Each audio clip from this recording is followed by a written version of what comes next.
අයිබෝවන් ඔබ ජාතික රූපවාහිනී ප්‍රධාන ප්‍රවෘත්ති ප්‍රකාශය සමග මම නිසංසලා රත්නායක මම චමින්ද ගුණරත්න මුලින්ම ප්‍රධාන ප්‍රවෘත්ති ශීර්ෂ පාඨය අසත් සාලි අත්අඩංගුවට වියලි මණ්ඩලයේ මිලදීගත් වීතොග සහල් කර බෙදා හැරීමට අමාත්‍ය මණ්ඩල අනුමැතිය. අයි සහ නේත්‍රානාලිකා ඒකාබද්ධව ගුරුගෙදර වැඩසටහන විකාශය කිරීමට පියවර. වේදිකා නාට්‍ය කලාකරුවන්ට රජයේ වියදමින් රක්ෂණ ආවරණයක්. බුර්කාව සහ නිකාබේ තහනම් කිරීමට රජයේ තීරණයක් ගෙන නැතැයි විදේශ අමාත්‍යාංශයේ පවසයි. උතුරු කොරියාවෙන් ඇමරිකාවට අනතුරු ඇඟවීමක්. මුලින්ම දේශීය පුවත්. බස්නාහිර පළාත් හිටපු ආණ්ඩුකාර අසත් සාලි මහතා අපරාධ පරීක්ෂණ දෙපාර්තමේන්තුව විසින් අද සවස අත්අඩංගුවට ගනු ලැබුවා. ඒ කොල්ලුපිටිය ප්‍රදේශයේදී ත්‍රස්තවාදී වැළැක්වීමේ පනතේ ප්‍රතිපාදනය යටතේ ඔහු අත්අඩංගුවටගත් බවයි පොලිස් මාධ්‍ය ප්‍රකාශක නියෝජ්‍ය පොලිස්පති අජිත් රෝහණ මහතා පවසන්නේ. ඒ වගේම ඔහු එම පනතේ ප්‍රතිපාදන ප්‍රකාරව රඳවා තබාගෙන පාස්කු ප්‍රහාරය සහ ඊට අදාළ සම්බන්ධිත සිදුවීම් සම්බන්ධයෙන් විමර්ශනය කිරීමට නියමිතව තිබෙනවා. අපරාධ පරීක්ෂණ දෙපාර්තමේන්තුව තවදුරටත් පරීක්ෂණ පවත්වනවා. මේඩ් ඉන් ශ්‍රී ලංකා ලොව ස්තරම්බ සන්නාවේ ලෙස ලොබට ගෙන යාමට රටක් හැටියට අපි අත්වැල් බැඳගමු යයි අග්‍රාමාත්‍ය මහින්ද රාජපක්ෂ මහතා පවසනවා. ඒ කොළඹ ඊයේ පැවති උත්සවයකදී වාහන නිෂ්පාදනය එකලස් කිරීම සහ වාහන උපාංග නිපදවීම සඳහා වූ සම්මත මෙහෙයුම් පටිපාටියක් එළි දැක්වීම කොළඹදී ඊයේ පැවැත්වුණේ අග්‍රාමාත්‍යවරයාගේ ප්‍රධානත්වයෙන්. කර්මාන්ත අමාත්‍ය විමල් වීරවංශ මහතා අදාළ මෙහෙයුම් පටිපාටිය ඇතුළත් ලේඛනය අග්‍රාමාත්‍යවරයා වෙත පිළිගැන්වුවා.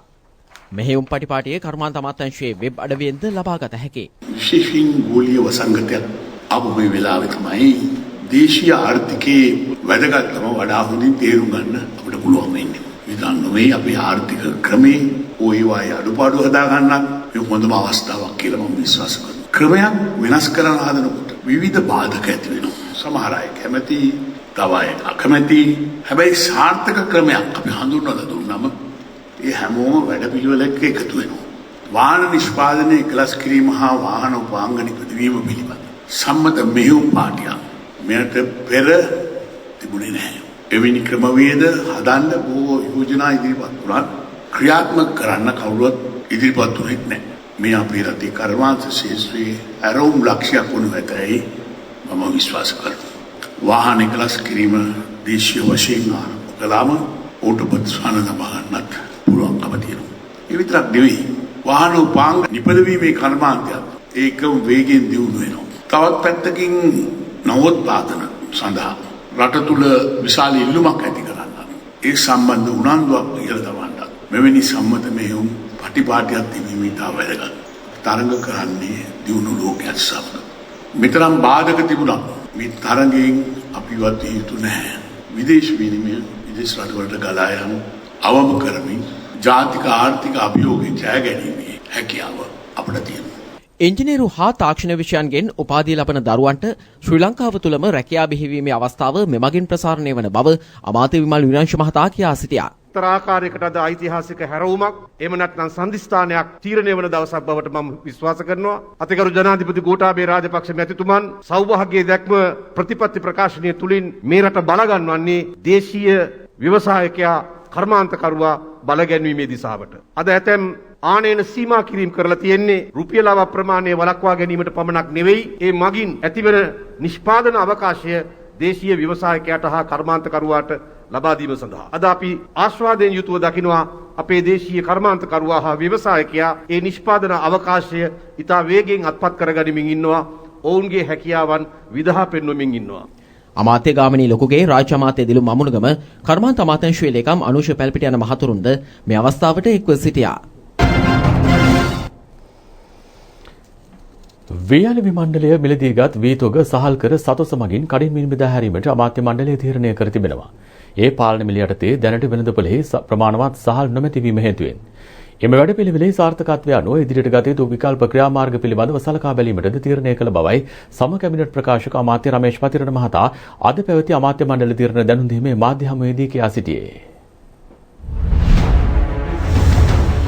ජනතාවට සහන මිලට සහල් ලබා දීමේ ආරමුණ රජය සතුව තිබෙනවා. ඉතින් ඒ වෙනුවෙන් තමයි ඇත්තටම වීඇලවි මණ්ඩලයත් තරඟකාරී මිලට වී වෙළඳ පොළට ප්‍රවිෂ්ඨ වෙලා වගා කරන ජනතාවට අසාධාරණයක් නොවන පරිදි සාධාරණ මිලට වී ලබා ගැනීම සහ ආරක්ෂිත තොගයක් රැස් කිරීමේ කටයුත්ත ආරම්භ කරේ. මොකද පසුගිය කාලේ පුරාවටම අපි දැක්කා වී මිල කෙසේ වුවත් සහල් මිල අඛණ්ඩ විහිළන ස්වරූපයක්. ඉතින් මේ කන්නේදීත් විශාල අස්වැන්නක් ලැබෙමින් තිබෙනවා. නමුත් අවාසනාවකට වගේ වී අස්වැන්න අපිට ඉතාම ඉහළ මට්ටමින් ලැබුණාට වෙළඳ පොලේ සහල් හිගයක් මතුවලා තිබෙනවා. ඒ හරහා අපිට පේන කාරණේ තමයි තුන්වෙනි පාර්ශවයක් මෙම වී තොග සංගවා ගැනීම සහ ආරක්ෂිතව වෙනත් ස්ථානයක තබා ගන්නවා කියන කාරණය. මෙම වී මිලදී ගැනීමේ ක්‍රමවේදය සාර්ථකව ක්‍රියාත්මක කරනවා වගේම රජයේත් මැදිහත් වීම ඇතුළුව අපි උත්සව සමයේදී සතොස මගින් වීඇලවි මණ්ඩලය මගින් ලබාගත් වී තොග සහල් බවට පරිවර්තනය කළා අදාළ සහතික මිලට සහල් ලබා දීම කටයුත්ත කරනවා. ඊට එහාට ගිහිල්ලා යම් පමණකින් අඛණ්ඩව පෞද්ගලික අංශයේ වී සංගවා ගැනීමක් සිදු කළහොත් රජයේ හැටියට අනිවාර්යයෙන්ම අපිට යම්කිසි සහල් ප්‍රමාණයක් පිටරටින් ගෙන්වලා ජනතාවට සහන මිල ලබා දෙන්න සිදු වෙනවා. ඒක අපි බොහොම පැහැදිලිව තීන්දුව කරලා තිබෙනවා. විශේෂයෙන්ම අපි මතක තියාගන්න ඕනේ වී මිල තිබ්බේ රුපියල් 28යි. ඒ නිසා අපි තීන්දුව කරා රුපියල් 28ට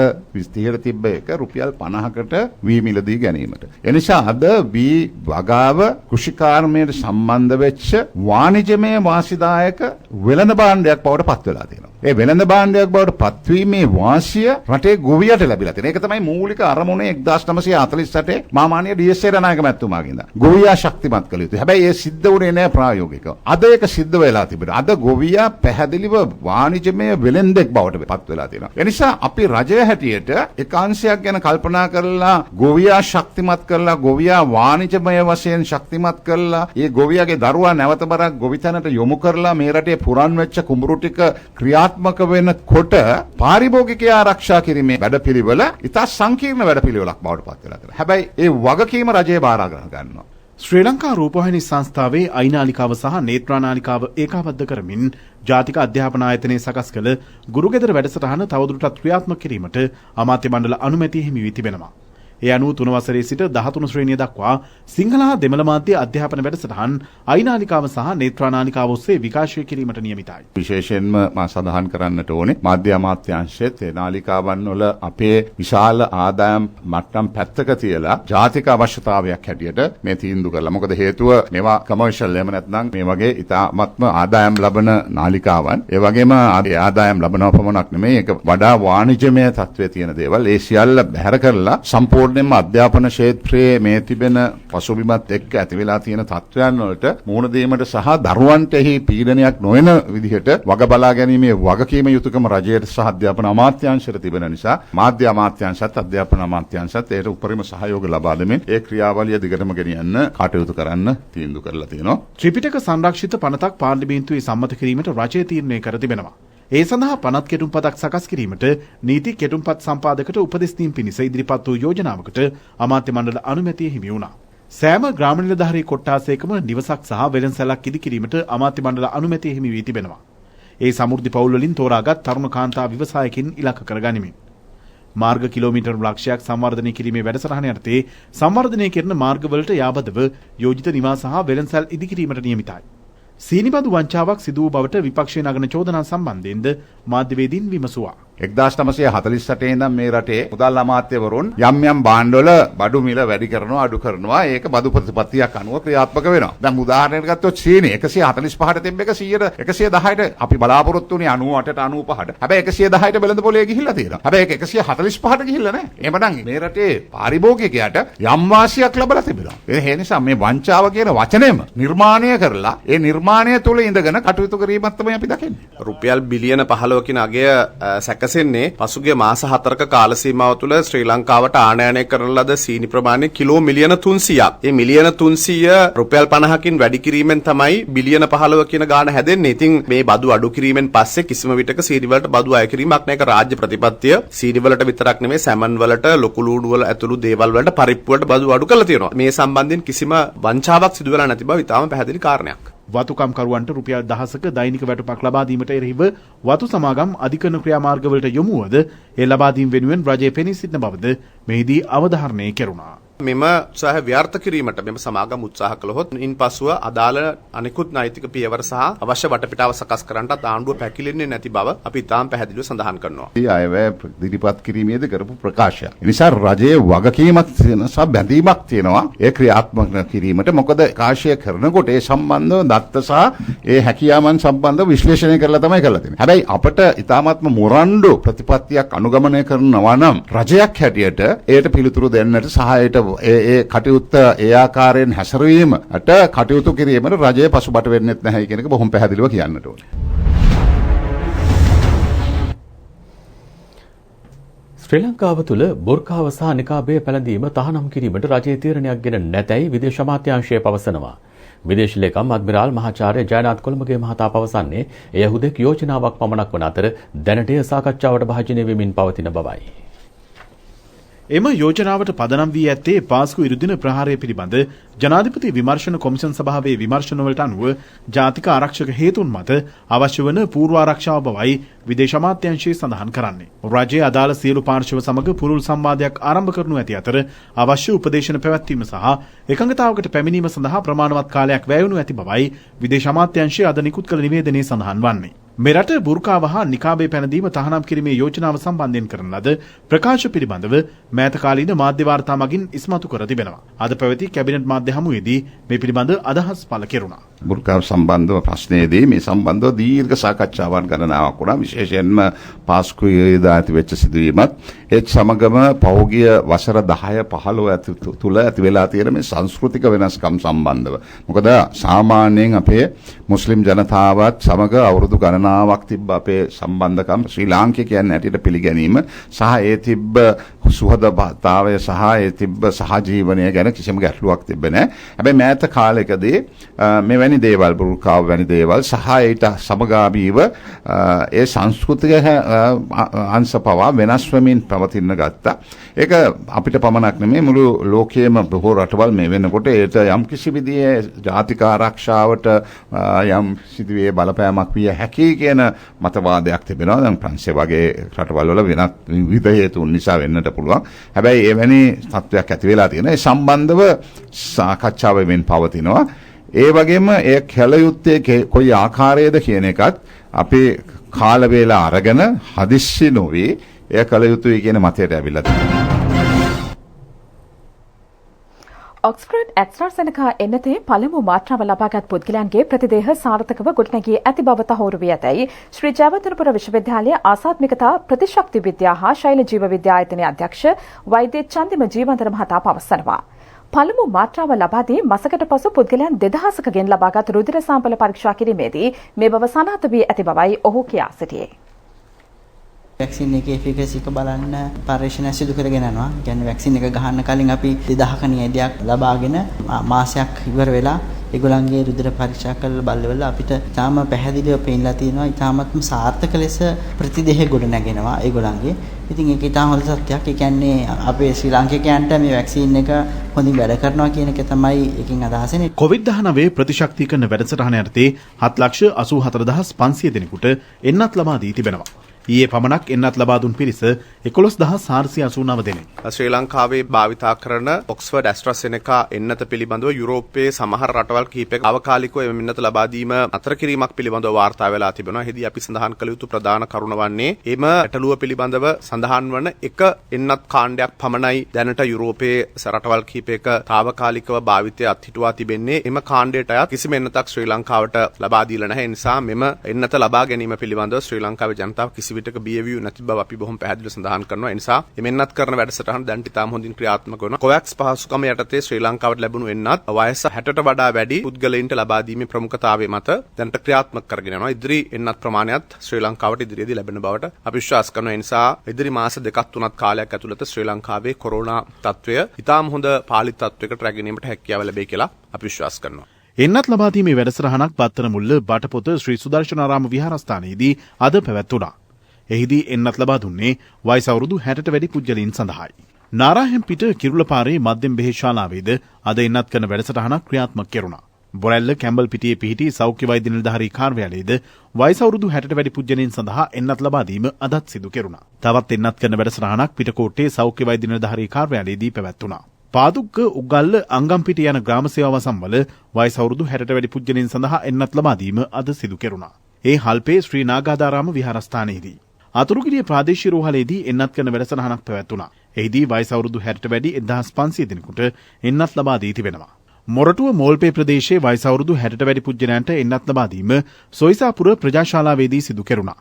ලක්ෂපතිය උතුර ප්‍රදේශයේ වයස අවුරුදු 60ට වැඩි පුද්ගලයන්ට හෙට එන්නත් ලබා දීමට නියමිතයි. මිනුවන්ගොඩ සෞඛ්‍ය වෛද්‍ය නිලධාරී කොට්ටාසයට අයත් වල්පිට මුල්ල වලබෝව සහ කොරස යන ග්‍රාම නිලධාරී වසම්වල වයස අවුරුදු 60ට වැඩි පුද්ගලයන්ට අද එන්නත් ලබා දී තිබෙනවා.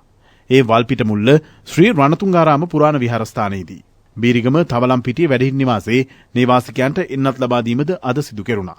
එහි 185 දෙනෙකුට සහ කාර්ය මණ්ඩලයේ 58 දෙනෙකුට එන්නත් ලබා දී තිබෙනවා. සීදුව මූකලන්ගමුව සීදුව දකුණ බටහිර රද්දොළුව යන ග්‍රාම නිලධාරී වසම්වල වයස අවුරුදු 60ට වැඩි 300 දෙනෙකුට අද එන්නත් ලබා දී තිබෙනවා. ඒ සීදුව සෞඛ්‍ය වෛද්‍ය කාර්යාලයේදී ඉදිරි සති කිහිපයේ තවත් මිලියනයකට කොවිඩ් එන්නත ලබා දීමට රජය සැලසුම් කර ඇතැයි අමාත්‍ය ප්‍රසන්න රණතුංග මහතා පවසනවා. එන්නත් එක ලෝකේ රටවල් 133ක්වත් ගහලා අපේ රටේ මුළු ලෝකයේ කොවිඩ් වසංගතය හොඳටම පාලනය කරපු රටවල් 10න් අතරට ශ්‍රී ලංකාව අද පත් වෙලා තියෙනවා. එහෙම පත් කරන්න පුළුවන්කම උනේ දේශපාලන නායකත්වය නිසා. ඒ විතරක් නෙමෙයි අද පිට රටවල් එක්ක කතා කරගෙන මේ වෙනකොට ලක්ෂ 10ක එන්නත් ලබා දීම වැඩපිළිවෙල අපි ආරම්භ කරලා තියෙනවා. කොවිඩ්-19 රෝගයෙන් මෙරට පූර්ණ සුවය ලැබූ පිරිස 85371 දක්වා ඉහළ ගොස් තිබෙනවා. එම ප්‍රතිශතය 96.58ක්. තවදුරටත් ප්‍රතිකාර ලබන්නේ 2489 දෙනෙකු පමණයි. කොවිඩ්-19 රෝගයේ වැළඳුණු තවත් 154 දෙනෙකු අද හඳුනා ගැනුණා. නිරෝධායන ක්‍රමය සම්බන්ධයෙන් නිරෝධායන ක්‍රියාවලියේදී කරනු ලබන දින ගණන් බොහෝ දුරට අද රාත්‍රියේ හෙට උදෑසනදී වෙනස් වීමකට ලක්වීමට හැකියාවක් තිබෙනවා. සෞඛ්‍ය අධ්‍යක්ෂ ජෙනරාල්වරයා විසින් හෙට උදෑසන හෝ අද රාත්‍රියේදී මේ පිළිබඳව දැනුම් දෙයි. විශේෂයෙන්ම ශ්‍රී ලංකාවට පැමිණෙන ශ්‍රී ලාංකිකයන්ගේ නිරෝධාන කාල සීමාව ඒ වෙනසක් වීමක් වෙන්න තිබෙනවා. ඊට අමතරව එන්නත් දෙකම ලබාගෙන ශ්‍රී ලංකාවට පැමිණෙන අයවලුන් එන්නත් දෙකම ලබාගත්තන් පස්සේ දින 14ක කාල සීමාවකින් පස්සේ එනවනම් බොහෝ දුරට ඔවුන්ට නිරෝධායනකින් තොරව PCR පරීක්ෂණයෙන් පසුව ජන ක්‍රමවේදයක් පිළිබඳව බොහෝ දුරට හෙට දිනේදී මේ පිළිබඳව උපදෙස් ලබා දීමට නියමිතව තිබෙනවා. බස්නාහිර පළාතේ දහම් පාසල් අප්‍රේල් 25 වෙනිදා ආරම්භ කිරීමට තීරණය කර ඇති බව බෞද්ධ කටයුතු පිළිබඳ දෙපාර්තමේන්තුව පවසනවා. එමෙන්ම අප්‍රේල් 4 වෙනිදා පැවැත්වීමට නියමිතව තිබූ දහම් පාසල් ශ්‍රේණි විභාගයේ එදින නොපැවැත්වෙන අතර එම විභාගයේ මැයි මාස 9 වෙනිදා දිවයින පුරා පැවැත්වීමටයි නියමිතව ඇත්තේ. ඔක්ස්ෆර්ඩ් ඇස්ට්‍රාසෙනිකා එන්නත ගෝලීය වශයෙන් ලබා දීම පිළිබඳ ගැටලුවක් නොමැති බව ලෝක සෞඛ්‍ය සංවිධානය පවසනවා. යුරෝපා රටවල් කිහිපයක ඇස්ට්‍රාසෙනිකා එන්නත ලබා දීම తాවකාලිකව නවතාලීම හේතුවෙන් ලෝක සෞඛ්‍ය සංවිධානය මේ පිළිබඳ අවධානය යොමු කොට තිබෙනවා. ඔක්ස්ෆර්ඩ් ඇස්ට්‍රාසෙනිකා එන්නත ලබා දීමෙන් පසු ඇති වූ සංකූලතා හේතුවෙන් ජර්මනිය, ප්‍රංශය, ඉතාලිය සහ ස්පාඤ්ඤය දැනට එන්නත ලබා දීම අත්හිටුවා තිබෙනවා. ඒ සංකූලතා ඇති වූ පුද්ගලයන් හා කරුණු පිළිබඳ විමර්ශනය කිරීම සඳහායි. එහෙත් ලෝක සෞඛ්‍ය සංවිධානය පෙන්වා දෙන්නේ එන්නත් කරන ලද පුද්ගලයන් අතුරින් ප්‍රතිශත වශයෙන් ඉතා සුළු පිරිසකට පමණක් මෙලෙස සංකූලතා හටගෙන ඇති බවයි. මෙම එන්නත ලබා දීම නතර නොකරන ලෙස ලෝක සෞඛ්‍ය සංවිධානයේ සියලු රටවලින් ඉල්ලා සිටිනවා. තායිලන්තයේ తాවකාලිකව අත්හිටු ඇස්ට්‍රාසෙනිකා එන්නත ලබා දීම අද යලි ආරම්භ කළා. එහි ප්‍රථමයා ලෙස එරට අග්‍රාමාත්‍ය ප්‍රයුත් චාන් ඔචා එන්නත ලබා ගත්තේ ජනතාව තුළ විශ්වාසය තහවුරු කිරීමේ පියවරක් ලෙසයි. ඇස්ට්‍රාසෙනිකා එන්නත කිසිදු ගැටලුවක් ඇති නොකරන බව තායිලන්ත සෞඛ්‍ය බලධාරීන් මෙන්ම ලෝක සෞඛ්‍ය සංවිධානයේ තහවුරු කර තිබෙනවා. මේ අතර කොරෝනා වසංගතයේ හේතුවෙන් කල් දැමුණු ජපාන ටෝකියෝ ඔලිම්පික් 2020 තරඟාවලිය පැවැත්වීමට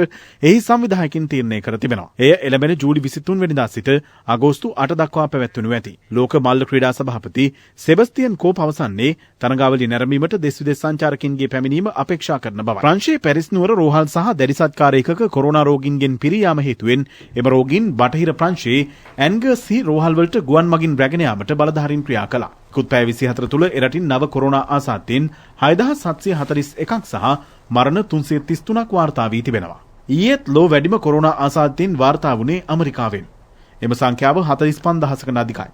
42000කට අධික ආසාදයෙන් වාර්තා වූ බ්‍රසීලෙන් ඊයේ ලොව දෙවනුවට වැඩිම ආසාදයෙන් සංඛ්‍යාව හඳුනා ගැනුණා. එම කාල සීමාවේ ලෝ වැඩිම කොරෝනා මරණ වාර්තා වන්නේද බ්‍රසීලෙන්. එම සංඛ්‍යාව 1275. එරට දෛනික ආසාදයෙන් සහ මරණ සංඛ්‍යාව සීග්‍රයෙන් ඉහළ යාමෙන් එරට සෞඛ්‍ය පද්ධතිය කඩා වැටී තිබෙනවා. මේ නිසා නව සෞඛ්‍ය අමාත්‍යවරයෙක් පත් කිරීමටයි එරට බලධාරීන් ක්‍රියා කර ඇත්තේ. කොරෝනා වසංගතයේ ආරම්භයේ සිට මේ දක්වා බ්‍රසීලයේ සෞඛ්‍ය අමාත්‍යවරුන් සිව් දෙනෙකු පත් කර තිබෙනවා. එරට සිව්වෙනි සෞඛ්‍ය අමාත්‍යවරයා ලෙස අද පත් කෙරුණේ හෘද රෝග විශේෂඥයෙකු වන මාසෙලෝ කිවිරෝගායි. වේදිකා නාට්‍ය ක්ෂේත්‍රයේ කලාකරුවන් වෙනුවෙන් රජය රක්ෂණ වියදම් ගෙවමින් ප්‍රේක්ෂා රක්ෂණාවරණය ලබා දුන්නේ ලංකා ඉතිහාසයේ පළමු වතාවට බව අග්‍රාමාත්‍ය මහින්ද රාජපක්ෂ මහතා පවසනවා. අග්‍රාමාත්‍යවරයා මේ බව අවධාරණය කළේ ප්‍රේක්ෂා හදිසි අනතුරු හා වෛද්‍ය රක්ෂණාවරණය වේදිකා නාට්‍ය ක්ෂේත්‍රයේ කලාකරුවන් වෙනුවෙන් ප්‍රදානය කිරීමේ අවස්ථාවට එක්වෙමින්. උත්සවය අද පැවැත්වුණේ අර්ලියගහ මන්දිරයේදී. ජාතිකුරුම ප්‍රාසංගික කලා හා ග්‍රාමීය කලා ශිල්පී ප්‍රවර්ධන කටයුතු රාජ්‍ය අමාත්‍යාංශය සහ ටවර් රෝල් රඟහල පදනම එක්ව එය සංවිධානය කළා. ප්‍රේක්ෂා හදිසි අනතුරු හා වෛද්‍ය රක්ෂණාවරණයේ ප්‍රධානය ජනශක්ති රක්ෂණ සමාගම ක්‍රියාත්මක කරනවා. සමාජිකයෙකුගේ අභාවයකදී රුපියල් ලක්ෂ 2ක් හදිසි අනතුරකින් වන මරණයකදී රුපියල් ලක්ෂ 6ක් පූර්ණකාලීන ආබාධිත තත්ත්වයකදී රුපියල් ලක්ෂ 4ක් අසාධ්‍ය රෝග ආවරණයක් වෙනුවෙන් රුපියල් ලක්ෂ 3ක් මුදල් රහිත රෝහල්ගත වීමේ ප්‍රතිලාභයේ වසරකට උපරිම රුපියල් 1,50,000ක් බාහිර රෝගී ප්‍රතිකාර සඳහා වසරක රුපියල් 15,000ක් දක්වා මුදල් රක්ෂණාවරණයකට මෙමගින් හිමිකම් ලැබෙනු ඇති. ප්‍රේක්ෂා හදිසි අනතුරු හා වෛද්‍ය රක්ෂණාවරණයේ ප්‍රධානයේ සංකේතවත් කරමින් වේදිකා නාට්‍ය ක්ෂේත්‍රයේ ජ්‍යෙෂ්ඨ කලාකරුවන් වෙනුවෙන් අග්‍රාමාත්‍යවරයා අතින් සංකේතාත්මකව රක්ෂණාවරණ හිමිකම් ඔප්පු ප්‍රදානය කෙරුණා. ශ්‍රී ලංකාවේ කලාකරුවන්ගේ ඉල්ලීම සලකා බල උන්ගේ ජීවිත නගා සිටීම සඳහා සාන පොලියක් මත රුපියල් ලක්ෂ 5ක ණය මුදලක් ලබා දෙමින් උන්ගේ ජීවිත නගා සිටීමට අපිට හැකියවීම පිළිබඳ සතුටටපත් වෙනවා. ඒ වගේම තමයි COVID-19 වසංගතයේ හේතුවෙන් ටෙලි නාට්‍ය රූගත කිරීම නැවතී තිබුණු අවස්ථාවේ නිරෝධායන නීති රීති සහ සෞඛ්‍ය මාර්ගෝපදේශකයන්ට යටත්ව ටෙලි නාට්‍ය රූගත කිරීම සඳහා අපි අවස්ථාවක් ලබා දුන්නු බව ඔබට මාමුතුවෙන් කිව යුතු නැහැ. මෙම COVID අර්බුදය හමුවේ වේදිකා නාට්‍ය වේදීන්ට තම නාට්‍ය නිර්මාණ වේදිකාත් කිරීමට අවස්ථාවක් ලැබුණේ නැති බව අපි දන්නවා. ඔවුන්ගේ ප්‍රේක්ෂකයින් රංගශාලාවලින් ඈත්ව සිටින අවස්ථාවක ටවර් රෝල් රංගහල පදනම මගින් සංවිධානය කර ප්‍රේක්ෂා රංගහ කලා මහෝත්සවය තුළින් නාට්‍ය වේදීන්ට රංගන ශිල්පීන්ට වගේම ප්‍රේක්ෂකයින්ට තම ජීවිත යථා තත්ත්වයට පත් කර ගැනීමට හැකියවීම කරා විදියකට අපිට අපේ ජයග්‍රහණයක් වශයෙන් හඳුන්වන්න පුළුවන්. ඒ තුළින් නාට්‍ය කලාව තව නව පිබිදීමක් ඇති වුණා කියලා ඔබ සියලු දෙනා දන්නවා. දෙවෙනි කොවිඩ් වසංගතය හැමුවේ නැවත සියලු කලාකරුවන් බිඳවැටෙන අවස්ථාවක ඔවුන්ගේ ජීවන තත්ත්වය ඉතාමත් පහත් තත්ත්වයකට බිඳවැටුණා. එවැනි අවස්ථාවක මේ ප්‍රේක්ෂා රක්ෂාවරණය හඳුන්වා දෙමින් නාට්‍යවේදීන් 500ක් සඳහා රජයේ සම්පූර්ණ වියදමින් මෙම රක්ෂණ විවරණය අපිට හඳුන්වා දෙන්න ලැබීම අපි අත් වශයෙන්ම සන්තෝෂ වෙනවා. රජය විසින් රක්ෂණ වියදම් ගෙවල් ලබා දෙන මෙම ප්‍රේක්ෂා රක්ෂණ වාරය ලබා දෙන්නේ ලංකා ඉතිහාසයේ පළමු වතාවට බව ඔබට අමුතුවෙන්ම කිව යුතු නැහැ. ඒ වගේම ටෙලි නාට්‍ය හා සිනමා ශිල්පීන්ට ඉදිරියේදී මෙවැනි රක්ෂණ වර්ණයක් හඳුන්වා දීම අප කටයුතු කරන බවද මේ අවස්ථාවේදී සිහිපත් කරනවා. ශ්‍රී ලංකා කලා මණ්ඩලයේ ප්‍රකාශිත කලා සංගරාව හා බුද්ධ ප්‍රතිමා නිර්මාණ කලාව කෘතීන්හි මුල් පිටපත් ශ්‍රී ලංකා කලා මණ්ඩලයේ සභාපති මහාචාර්ය ජයසේන කෝට්ටේගොඩ මහතා විසින් අග්‍රාමාත්‍යවරයාට පිළිගන්වනු ලැබුවා. ශ්‍රී ලංකා භික්ෂු විශ්වවිද්‍යාලයේ ජ්‍යෙෂ්ඨ මහාචාර්ය ශ්‍රී ලංකා කලා මණ්ඩලයේ උපසභාපති පූජ්‍ය පාතේගම ඥානිස්සර ස්වාමින් වහන්සේ සහ රාජ්‍ය අමාත්‍ය විදුර වික්‍රමනායක අග්‍රාමාත්‍ය ලේකම් ගාමිණී සෙන්රත් ආගමික හා සංස්කෘතික කටයුතු අමාත්‍යාංශ ලේකම් මහාචාර්ය කපිල ගුණවර්ධන රාජ්‍ය අමාත්‍යාංශ ලේකම් KAPR Nishanthi Jayasinghe tower roll රංගහල පදනමේ හිටපු අධ්‍යක්ෂ ජෙනරාල් නීතිඥ ඩග්ලස් සිරිවර්ධන සහ ජනශක්ති රක්ෂණ ආයතනයේ ප්‍රධාන විධායක නිලධාරී රවි ලියනගේ යන මහත්මීන් ඇතුළු අමාත්‍යාංශ නිලධාරීන් ටවර් රෝල් රංගහල පදනමේ සමාජිකයන් ජනශක්ති රක්ෂණ ආයතනයේ නිලධාරීන් සහ වේදිකා නාට්‍ය ක්ෂේත්‍රයේ කලාකරුවන් රැසක් මේ අවස්ථාවට එක්ව සිටියා. දෙහි අල රසල කුකුලල හිතන්නේ හේතුව මම නෝදා. සිංහරාජ වනාන්තරය ආශ්‍රිතව කිසිදු වන විනාශයක් සිදුව නැතැයි රාජ්‍ය අමාත්‍ය ජානක වක්කුඹර මහතා පවසනවා. ඔහු මේ බව සඳහන් කළේ කොළඹදී අද පැවති ශ්‍රී ලංකා පොදු ජන පෙරමුණේ මාධ්‍ය හමුවට සහභාගී වෙමින්. ප්‍රශ්නයක් තියෙනවා මේ දවස්වල මේ සිංහරාජයේ රක්ෂිතේ සම්බන්ධව. මම ඊයේ මේ ගැන රත්නපුර දිසාවන නිලධාරිතුමාට ලිඛිත ඉල්ලීමක් කළා යවුවා මේ ගැන මට වාර්තාවක් එවන්න කියලා. ඒ වාර්තාවේ එතුමාගේ මම අහපු ප්‍රශ්න ටිකට උත්තර වලට මම ඔබතුමාලට ඒ වාර්තාව දෙන්නම්. මේකේ කියලා තියෙන්නේ දක්වා ඇත්තේ ජනමාධ්‍ය වාර්තාව පරීක්ෂා කර බැලූ අතර එහි කියවෙන හෝටලයක් ඉදිකරනු ලබන බව කියන ස්ථානයේ සිංහරාජ රක්ෂිත වනයේට ඇතුළත් වන ස්ථානයක් නොවන බව වාර්තා කරමි. ඒකම මේකේ මං අහපු ප්‍රශ්න ටික ඔක්කොටම උත්තර වෙලා තියෙනවා. මේක රක්ෂිතයක්ද නැද්ද මෙතන හදන්නේ මොකද්ද කියලා. ඒතකොට ප්‍රාදේශ සභාවෙන් දීලා තියෙන්නේ මේකේ ගෙවල් 3ක් හදනවා. මේ ගෙවල් 3ක් හදන්න තමයි දීලා තියෙන්නේ. මම තවත් හොඳට බැලුවා මේක ඉස්සරවල් රක්ෂිතයක් වෙලා තියෙනවද කියලා. මම පත්තිරු ගෙන්නගෙන බැලුවා. 1972 ඉඳන් තියෙනවා පෞද්ගලික ඉඩමක් හැටියට. ඒතකොට මේක පෞද්ගලික ඉඩමක් හැටියට තියෙනවා. ඒ වගේම හිටපු ජනාධිපතිතුමා 2019 අන්තිම කාලේ ගැසට් නියෝජනයක් නිකුත් කළා සිංහරාජයට වැඩි කළා. මම බැලුවා ඒ ගැසට් එකටවත් මේ ටික අයිති වෙලාද කියලා. ඒකටත් මෙහා පැත්තෙන් තියෙනවා. ඒක නිසා ඒ දියණියක් කරපු කතාව හොවා දක්වමින් ඇත්ත හොයන්නේ නැතුව ඒ දරුවා කිව්වේ පාරේ යනකොට පෙනිච්ච දෙයක්. ඕනම කෙනෙකුට කරුණක් කියන්න පුළුවන් දන්න දෙයක්. ඒක ඇත්ත වෙන්න පුළුවන් බොරු වෙන්න පුළුවන්. ඒ කියන්නේ සොයා බැලීම රජයේ වගකීමක්. ඒක නිසා අපි ඒ දරුවා කියපු එකට ඒ දරුවට විරුද්ධ නැහැ. හැබැයි අපි ඒක හොයලා බලන්න ඕනේ. ඒ දරුවා දැකපු දේ ඇත්තද නැත්තද කියලා. මොනම හේතුවක් නිසාවත් මගේ දිස්ත්‍රික්කයේ මගේ ආසනයේට මැදිව වැඩිහරක් තියෙන සිංහරාජේ. සිංහරාජයට හානි කරන්න මේ රටේ කිසි කෙනෙකුට දෙන්නේ නැහැ. ත්‍රස්තවාදයේ දුරන්කොට ලැබූ විජයග්‍රහණය සංකේතවත් කිරීමේ අරමුණින් අනුරාධපුර පූජා භූමියේ ඉදිකරන සඳහිරු සෑයේ 4 කොටුව තුළ නිදන් වස්තු තැන්පත් කිරීමේ පුණ්‍ය උත්සවය ලබන 28 වෙනිදා පැවැත්වෙනවා. දාගැබේ සියලු ඉදිකිරීම් ලබන නොවැම්බර් මාසයේ වන විට නිම කිරීමට අපේක්ෂිත බවයි ආරක්ෂක අමාත්‍යාංශ ලේකම් ජෙනරාල් කමල් ගුණරත්න මහතා පවසන්නේ. අඩි 281ක පමණ උසකින් යුතු සඳහිරු සෑයේ ඉදිකිරීම් මේ වන විට අඩි 136ක් දක්වා නිම කර තිබෙනවා. 4 කොටුව අඩි 39ක උසින් යුක්තයි. ඉන් අඩි 12ක උසක් මේ වන විටත් තනා අවසන් බවයි ආරක්ෂක ලේකම්වරයා කියා සිටියේ. 4 කොටුවේ වැඩ නිමවීමෙන් පසු ඒ මතින් අඩි 23ක් උසට දේවතා කොටුව ඉදිකරන අතර ඉන් අනතුරුව අඩි 73ක් උසට කොත් කැරැල්ල ඉදිකිරීමට නියමිතයි. මීට ඉහතදී චෛත්‍ය ගර්භය තුල සර්වඥ ධාතුන් වහන්සේ ඇතුළු සදහැවතුන් පරිත්‍යාග කළ පූජනීය වස්තු තැන්පත් කෙරුණා. ඒ අනුව ලබන 20 වෙනිදා සිට 4 කොටුවේ තැන්පත් කිරීමට අපේක්ෂිත නිදන් වස්තු සඳහිරු සෑය පරිශ්‍රයේදී බාර ගන්නා බවයි ආරක්ෂක ලේකම් ජෙනරල් කමල් ගුණරත්න මහතා අද පැවති මාධ්‍ය හමුවේදී ප්‍රකාශ කළේ. අපේ තියෙන ටයිම් ලයින් එක නැත්තම් කාල සටහනට අනුව අපි බලාපොරොත්තු වෙනවා නොවැම්බර් මාසය තුලදී මේ මහ විශාල දාගැබ අපි මහ ජනතාව වෙනුවෙන් විවෘත කරන්න. මේ මාසේ 20 වෙනිදා ඉඳන් අපේ වෙනම මණ්ඩලයක් පත් කළා සඳහිරු සෑය ගාව සූදානම් වෙලා මේ 4 කොටුවේ නිදන් කරන්න බෞද්ධ ජනතාව ගේන නිදන් වස්තු බාර ගන්න. පූජා කරන්න කැමති අයගෙන් ඒවා නිසි ක්‍රමවේදයකට අනුව විනිවිද භාවකින් යුතුව ඒ නිදන් වස්තු බාරගෙන මෙතනදී මම විශේෂ ඉල්ලීමක් කරනවා මියගිය රණවිරුවන්ගේ පවුල්වල අයගෙන් ඔබට මේ මහඟු පුණ්‍ය කර්මයට සහභාගී වෙන්න යම්කිසි නිදන් වස්තුවක් බාර දෙන්න ඕනේ නම් මේ චෛත්‍යයේ නිදන් කරන්න කරුණාකරලා 20 වෙනිදා සහ 27 වෙනිදා අතර සඳහිරු සෑය අසලට පැමිණෙන්න. එතන අපේ නිලධාරී මණ්ඩලයක් ඉන්නවා. ශ්‍රී ලංකා තැපැල් දෙපාර්තමේන්තුව පළමු වරට ඩිජිටල් කරණයෙන් තැපැල් මුද්‍රණ නිකුත් කිරීම අද ආරම්භ කළා. කේතය සහිතව එසේ නිකුත් කෙරුණේ රුපියල් 25ක වටිනාකමින් යුත් පුද්ගලකාරක මුද්‍රයක්. අදාළ තොරතුරු QR කේතය ස්කෑන් කර මුද්‍රණ කාර්යාංශයෙන් ශ්‍රී ලංකා තැපැල් වෙබ් අඩවියට පිවිස ලබා ගත හැකියි. එමෙන්ම විශේෂිත ආරක්ෂිත සලකුණක් සහිතව රුපියල් 500ක් වටිනා නව තැපැල් මුද්‍රයක්ද අද නිකුත් කෙරුණා. ජනමාධ්‍ය අමාත්‍යාංශයේ පැවති උත්සවයට ජනමාධ්‍ය අමාත්‍ය ආචාර්ය කෙහෙලි රබුකැල්ල, අමාත්‍ය රමේෂ් පතිරණ, නියෝජ්‍ය තැපැල්පති රාජිත රණසිංහ, රජීව් ප්‍රවෘත්ති අධ්‍යක්ෂ ජෙනරාල් නාලක කළුව යන මහතුරුද එක්ව සිටියා. බ්‍රැන්ඩික්ස් ආයතනය පාසල් දරුවන්ගේ ප්‍රයෝජනය සඳහා මුහුණු ආවරණ ලක්ෂ 15ක් අද ප්‍රදානය කළා. වටිනාකම රුපියල් ලක්ෂ 68ක්. අමාත්‍ය මහාචාර්ය ජී.එල්. පීරිස් මහතා ඇතුළු පිරිසක් මේ අවස්ථාවට එක්ව සිටියා. අධ්‍යාපනයේ වැදගත් පාසල් ආරම්භ කරන්න ඕනේ, විභාග පවත්වන්න ඕනේ, සියල්ලක්ම කරන්න ඕනේ අපේ දූ දරුවන්ගේ සෞඛ්‍යයට ප්‍රමුඛ ස්ථානය දෙමින්. කිසිම අවදානමකට මේ දූ දරුවන්ගේ සෞඛ්‍යය භාජනය නොකරන්නේ. ඉතින් ඒ නිසා තමයි මේ අංග සම්පූර්ණ වැඩපිළිවෙල අපි දියත් කරලා තියෙන්නේ. ඒ සඳහා මම හිතන්නේ අධ්‍යාපන අමාත්‍යාංශයේ වේදම් කළා රුපියල් මිලියන 105. ආණ්ඩුවට තනියෙන් කරන්නත් බෑ, වෙන කාටවත් හුදකලාව කරන්න පුළුවන් කමකුත් නැහැ. ඒ නිසා මේ අභිමතාර්ථ සාක්ෂාත් කර ගැනීම සඳහා ඊටමත් අවශ්‍ය දෙයක් තමයි රජය හා පෞද්ගලික අංශය එකට වැඩ කිරීම.